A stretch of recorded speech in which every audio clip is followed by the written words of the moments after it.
బయటకు పంపితే మరి పార్టీ బాగుంటుందా? దయచేసి ఆలోచన చేసుకోండి. నేనేమంటున్నా రామన్న మిమ్మల్ని అంటే, నా మీద మీకు కోపం ఉండొచ్చు, నా మీద ఏముందో ఎవరేం చెప్పారో నాకు తెలియదు. నేను మాత్రం నా ప్రాణం పోయినా కేసీఆర్ గారికి హాని జరగాలని కానీ కేటీఆర్ గారికి హాని జరగాలని కానీ కోరుకోను. అది నా నైజం కాదు. ఆడపిల్లలకు అట్లుండదు. ఆడపిల్లలు ఇల్లు బాగుండాలనుకుంటారు. నా మనసుకి ఎంత గాయం అయితే, నాకు ఎన్ని అవమానాలు అయితే, నాకెంత ఇన్సల్ట్ అయితే, నా మీద ఎన్ని కుట్రలు జరిగితే నేను ఇట్లా మాట్లాడుతున్నది నా బాధ, ఇది నా ఆవేదన.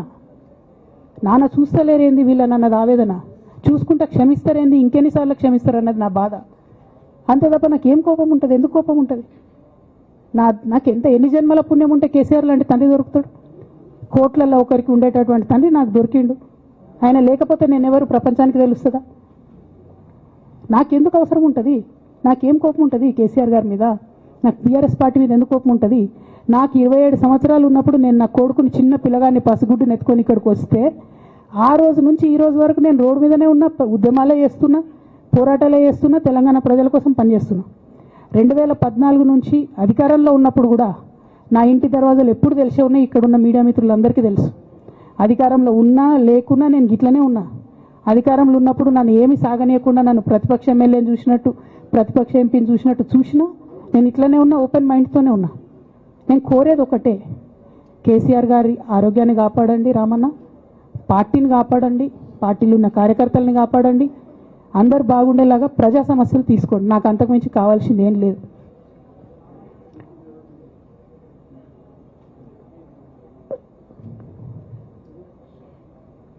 కానీ మొన్న అసెంబ్లీలో అర్ధరాత్రి దాకా పెట్టి రేవంత్ రెడ్డి గారు కేసీఆర్ గారిని తిడుతుంటే దయ్యాలు వేదాలు వాళ్ళు ఇస్తున్నట్టు అనిపించింది నాకైతే. దానికి ఈయన హీరోలాగా ఎదుర్కొన్నాడు, ఈయన 6 అడుగుల బుల్లెట్ అని పార్టీ అంతా ట్వీట్ చేస్తే, మరి 6 అడుగుల బుల్లెట్ ఎవరికి గాయం చేస్తుంది? ఎండ్ ఆఫ్ ద డే ఇవాళైతే నన్ను గాయపరిచింది, రేపు రామన్నను గాయపరుస్తారో కేసీఆర్ని గాయపరుస్తారో. జాగ్రత్తగా ఉండండి రామన్న, నేను చెప్పేది ఏం లేదు. జాగ్రత్తగా ఉండండి, కేర్ఫుల్గా ఉండండి. అట్ ద సేమ్ టైం ఈ హరీష్ రావు గారి కారణంగా గమ్మత్ ఏముంటుందంటే, ఒకసారి హంపీకి పోతారు వీళ్ళందరూ, మీ అందరికీ తెలుసు ఆ స్టోరీ. హంపీకి పోయి పాటలు పాడుకుంటారు, మొత్తము చాలా మంది కలిసి కేసీఆర్ గారిని చాలా అవమానకరంగా మాట్లాడతారు, ఒక పార్టీని వెన్నుపోటు పడదామని డిజైన్ చేస్తారు. ఇదంతా వీరికి తెలుసు, హరీష్ రావు గారికి తెలుసు. నేను ఆ రోజు సాక్ష్యం ఉన్న హరీష్ అన్న వచ్చి లిటరల్లీ రామన్న చేతులు పట్టుకొని, అరే మామయ్యకి ఎప్పుడు సింక్ ఆర్ సేల్, నేను మామయ్యతోనే ఉంటా అని చెప్పి అక్కడ మాట్లాడుకున్న వాళ్ళందరూ వెబసార్ దగ్గర అవుట్ చేసిండి. ఆ తర్వాత పర్యవసానంలో ఈటల రాజేంద్ర అన్న బయటికి వెళ్ళడం. ఈ మహానుభావుడు వల్ల జగ్గారెడ్డి దగ్గర నుంచి మొదలు పెడితే, చెరుకు శ్రీనివాసరెడ్డి ముత్యంరెడ్డి అన్న కొడుకు దగ్గర నుంచి మొదలు పెడితే, రఘునందన్ రావు గారు, మైనంపల్లి గారు, విజయశాంతి గారు, విజయరామారావు గారు, ఆయన పాత పెద్ద ఆయన ఉండే ఈటల రాజేందర్ గారు, వీళ్ళందరూ పార్టీలోకి వెళ్ళి పోయినారు కదా. పోలేదా? ఇవన్నీ హరిషణ చేసినాయి కదా. ఆనాడు దుబ్బాక ఉప ఎన్నిక ఎందుకు ఓడిపోయినాం? దుబ్బాక ప్రజలకు ఇప్పటికి కూడా గుర్తుంటుంది. వాళ్ళందరూ ఒకటే మాట చెప్తారు, ఈయన సిద్దిపేటకు తప్ప రూపాయి రానియాడు దుబ్బాకకు, ఈయన వచ్చి ప్రచారం చేసిండు కాబట్టి మేము ఓటేయాలని ఓపెన్గా చెప్పారు ఆనాడు ఎన్నికలలో. దానికి ఏం రాపించుకుంటాడు ఈయన పేపర్లల్లో? ఒంటరి పోరాటం చేసి ఓడిన హరీష్ రావు. అసలు ఓడిపోయింది మీ వల్ల కదా. మీరు మీడియా మేనేజ్మెంట్లో సూపర్ అలా డౌట్ ఏం లేదు. రామన్న యూట్యూబ్లు మేనేజ్ చేసి నా మెయిన్ స్ట్రీమ్ మీడియా మేనేజ్ చేస్తాడు, అంతే, అంతకుమించి వేరే ఏం లేదు. నేను రామన్నని రిక్వెస్ట్ చేస్తున్నా, మీరు కూడా ఆ స్కిల్ నేర్చుకోండి అన్న. అట్లనే ఈటల రాజేందర్ గారు ఉప ఎన్నిక దగ్గరుండి హరీష్ అన్న గెలిపిలేదా అండి ఈటల రాజేందర్ని? ఆనాడు పీసీసీ అధ్యక్షుడిగా ఉండి రేవంత్ రెడ్డి గారు ఏమంటారు, కాంగ్రెస్ పార్టీ ఓడిపోతుంది ఇడా అని చెప్పి ఆయన ముందే డిక్లేర్ చేసిండు, ముందే చేతులు ఎత్తేసిండు. హరీష్ అన్న ఆడ పోయి కూర్చొని మరి ఈటల రాజేందర్ అన్నని గెలిపించొచ్చాడు. ఈ బంధం రేవంత్ రెడ్డి గారిది హరీష్ రావు గారిది అప్పటి నుంచి కొనసాగుతుంది, కొత్త బంధం ఏం కాదు ఇది. నేను కేసీఆర్ గారిని పెద్దల్ని రిక్వెస్ట్ చేసేది ఒకటే, ఈయన చేస్తున్న నక్కజిత్తుల్ని దయచేసి గమనించండి. ఇలా నేను బయట పోతా కావచ్చు, నాదేముంది, ఉద్యమంలోకి వెళ్ళి వచ్చినా మళ్ళీ ఉద్యమంలోకే పోతా, నాకు భయం ఏముంటుంది, నాకు ఎన్నడూ పదవుల మీద ఆశ లేదు.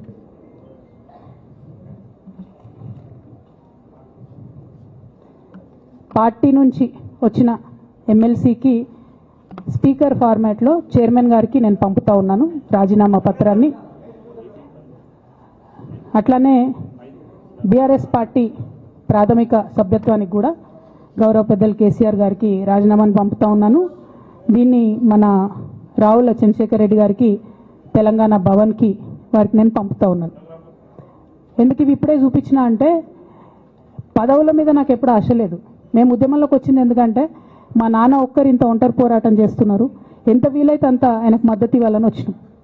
ఆనాడు మేము ఉద్యమంలోకి వచ్చినప్పుడు పార్టీ అధికారంలోకి వచ్చే ఆస్కారమే లేకుండే. తెలంగాణ వస్తుందో రాదే అనే అనుమానాలు అంతటా ఉండే. మేము ఉద్యమంలో కొట్లాటలో లాఠీ దెబ్బలు తినడం కోసం, జైల్లోకి పోవడం కోసం ఆనాడు వచ్చినాం ఉద్యమంలోకి. అధికారంలోకి వస్తామనుకొని రాలే. రామన్న అయినా నేనైనా కేవలం నాన్న కోసమే వచ్చినాం ఉద్యమంలోకి. అందుకే మా కుటుంబం మీద కుట్ర. ఈ కుట్రను గమనించమనే నేను మా కుటుంబాన్ని కోరుతా ఉన్నా. ఇక పెద్ద సార్కు నీడలాగా సంతోష్ రావు గారు ఉంటారు. ఇక సంతోష్ రావు గారి గురించి 2 నిమిషాలు చెప్తా. అంత పెద్ద సీనున్న మనిషి కాదు కానీ చెప్పాలి. ఎందుకంటే కూరల ఉప్పెట్లు ఉంటుంది, ఈయన అట్లా అన్నట్టు ప్రతి దాంట్లో చెడగొట్టడానికి కొంచెం ఉండాలి కదా, అట్లాంటి వాడు. కాబట్టి చెప్పక తప్పదు ఈయన గురించి. చెప్పులో రాయి చెవులో జోరిగా అంటాం కదా, అట్లాంటి టైపు. కాబట్టి ఖచ్చితంగా చెప్పాలి. విషయం ఏంటంటే ఈయన ధనదాహం ఎట్లాంటిదంటే సంతోష్ రావు గారిది, రామన్న కాన్స్టిట్యున్సీ, కేటీఆర్ అన్న కాన్స్టిట్యున్సీ నేరెళ్లలో ఇసుకలారి గుద్ది ఒక దళిత బిడ్డ చనిపోతాడు. సరే, దాని మీద పాపం అక్కడ ఆ రోజు అందరు యాజిటేషన్ చేస్తే ఈయన సంతాన అడ్వాంటేజ్ ఏంది, ఇక్కడ కూర్చుంటాడు కదా సార్ దగ్గర, సీఎంఓలకి వెళ్ళి ఫోన్ చేసి అక్కడ ఉన్న పోలీసు వాళ్ళందరినీ ఒత్తిడి పెట్టి 7 దళిత బిడ్డల్ని కొట్టినరండి. 3-4 సార్ల 3rd డిగ్రీ వేస్తే ఇలా 7 కుటుంబాలు కూడా వాళ్ళు ఎందుకు కూడా ఏ పని చేసుకోలేనటువంటి పరిస్థితులలో ఆ దళిత బిడ్డలు ఉన్నారు. అది మొత్తం రాజకీయంగా బ్లేమ్ అంతా రామన్న మీదకి వచ్చింది. ధనదాహమేమో సంతన్నది, నేరం చేసిందేమో సంతన్న, వీడికెళ్ళి ఫోన్లు చేసి ఒత్తిడి చేసి కొట్టిపించిందేమో సంతన్న, చెడ్డ పేరేమో రామన్నకు వస్తుంది. ఈ ఎగ్జాంపుల్ చెప్పడం కోసమే నేను ఈయన గురించి చెప్తున్నా, వేరే ఏం లేదు. ఇక సరే టానిక్ వీనిక్ ఈ వీటిలో వచ్చిన కేసులు ఏమవుతాయి? రేవంత్ రెడ్డి గారు ఆర్భాటంగా ఒక అనౌన్స్మెంట్ చేస్తారు. నేను ఇంతకుముందు చెప్పిన కదా, మ్యాచ్ ఫిక్సింగ్ ఎట్లుంటుందంటే 1 డే న్యూస్ అవుతుంది, టానిక్లో ఈయన మీద కేసు పెట్టిరని. 3వ రోజు పోలీసు వాళ్ళు ఎఫ్ఐఆర్ కొట్టేసారు. అది మీరు ఇంకా కనుక్కోండి. కాజ్ చేసేసారు, కేసు మూసేసారు. ఏం అండర్స్టాండింగ్ ఉంది, ఎందుకు మూసేసారు? At the same time Harithaharam, తెలంగాణకు హరితహారం అని పెద్దలు కేసీఆర్ గారు పెద్ద కళతోని 230 కోట్లు అక్కడ గోబీ డెజర్ట్ల వాళ్ళు చెట్లు పెట్టి చైనాను కాపాడుకున్నారు. మనం అదే స్థాయిలో తెలంగాణను బాగు చేసుకోవాలని పెద్దసారి హరితహారం అని పెడితే ఈయన దాంట్లో నకిలీ ప్రోగ్రామ్ గ్రీన్ ఇండియా ఛాలెంజ్ అని పెడతాడు. తెల్లారులేస్తే సినిమా వాళ్ళని తీసుకురావాలి, రోజు ఒక ఫోటో వేసుకోవాలి. దాని వెనుక ఉన్న కుట్ర ఏంటంటే జీవో అమెండ్మెంట్ అవుతుంది సంతోష్ గారి గురించి. ఆ ఫారెస్ట్లను 10% ఇన్కమ్ ఎవరన్నా ఇస్తే అమ్యూజ్మెంట్ పార్క్లకు ఇస్తారన్నట్టు. దానికోసం జీవో అమెండ్ అవుతుంది. దానికి ప్రభాస్ గారిని, చిరంజీవి గారిని, అనేక మంది సినిమా స్టార్లను మోసం చేసి వాళ్ళని తీసుకుపోయి వాళ్ళతో ఫోటోలకు పోజులు ఇప్పించి ఫారెస్ట్లను కొట్టేయాలని ప్లాన్ అయినది. ఇక ఈయనకి 2-3 మనుషులు ఉంటారు సంతనకి. ఆయన పోచంపల్లి శ్రీనివాస్ రెడ్డి అని ఎమ్మెల్యే. ఇది నాకు విషయం ఎవరు చెప్పారంటే మన పల్లరాజేశ్వరరెడ్డి అన్ననే చెప్పిండు. మీకు ఏమైనా డౌట్లు ఉంటే ఆయన అడగొచ్చు. ఈ పోచంపల్లి శ్రీనివాస్ రెడ్డి అనేట ఆయన వరికోల్ అనే ఊరు, సామాన్య కుటుంబం, మధ్యతరగతి కుటుంబం. ఇవాళ అక్కడ ఆయన శ్రీమంతుడు అని పిలుస్తారు పోచంపల్లి శ్రీనివాస్ రెడ్డి గారిని. ఇక్కడ నాకు పల్లరాజేశ్వరరెడ్డి గారు చెప్పిన సమాచారం ప్రకారం మోకిల్లాలో మెగా శ్రీనివాస్ రెడ్డి, మెగా కంపెనీ ఉంది కదా, ఈ కాళేశ్వరంలో అవినీతి చేసిన మెగా కంపెనీ ప్లస్ పోచంపల్లి శ్రీనివాస్ రెడ్డి గారు కలిసి 750 కోట్ల విల్లా ప్రాజెక్ట్ చేస్తున్నారు మోకిల్లాల. ఏడికెళ్ళి వచ్చినాయి అవి? అవినీతి డబ్బులు కాదా? ఎట్లా వస్తాయి? ఎవరైనా who is this Pochampally Srinivas Reddy? Santosh Rao classmate. అది తప్ప ఆయనకున్న అర్హత ఏం లేదు. ఆయనకి ఎమ్మెల్సీ వస్తుంది, కాంట్రాక్ట్లు వస్తాయి, ఇంకేందో వస్తాయి. అట్లనే నవీన్ రావు అని ఇంకొక ఎమ్మెల్సీ ఉంటాడు. ఆయన డైరెక్ట్గా మా ముఖం పట్టుకొని అందరి ముంగట అంటాడు, నాకు ఎమ్మెల్సీ ఇచ్చింది కేసీఆర్ గారైనా నాకు దేవుడు సంతోష్ అంటాడు ఆయన. నిన్న మొన్న వాళ్ళ ఫాదర్ని పట్టుకున్నారు పేకాటల. ఏమైంది కేసు? ఆల్రెడీ నవీన్ రావు గారు పోయి మన ముఖ్యమంత్రి గారు కాళ్ళు పట్టుకున్నట్టుగా తెలిసింది. వాళ్ళ తండ్రిని విడిచిపెట్టారు, ఈయన మీద భూ కబ్జా కేసులు ఉంటే అవి విడిచిపెట్టారు. అంటే ఓ పక్క సంతోష్ రావు గ్యాంగు, ఇంకో పక్క హరీష్ రావు గ్యాంగు.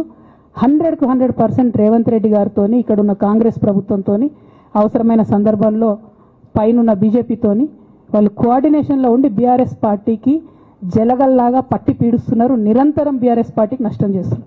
ఎంత దారుణానికి ఒడిగట్టిరంటే ఆఖరికి నా ఓటమితో ప్రారంభమైంది అది. నిజామాబాద్లో నా ఓటమిలో కుట్రలు చేశారు. ఆనాడే మనం రివ్యూ చేసుకుంటే బాగుండలేదు. కానీ ఇప్పుడు అది ఎక్కడికి వచ్చింది? కామారెడ్డిలో పెద్దసారి ఓడిపోయేదాకా వచ్చింది పరిస్థితి. 3వసారి ప్రభుత్వం పోయేదాకా వచ్చింది పరిస్థితి. ఒక్కొక్క ఎలక్ట్ అయిన ఎమ్మెల్యేని, ఓడిపోయిన ఎమ్మెల్యేలు, పత్రికా మిత్రులు మీరు మాట్లాడండి. సంతోష్ రావు గారి బాధితులు నాకు మామూలుగా ఫోన్ చేస్తలేరు. అచ్చా, ఈ కంపెనీ పేరు బ్లూ ఫిన్ అట, మోకిలా.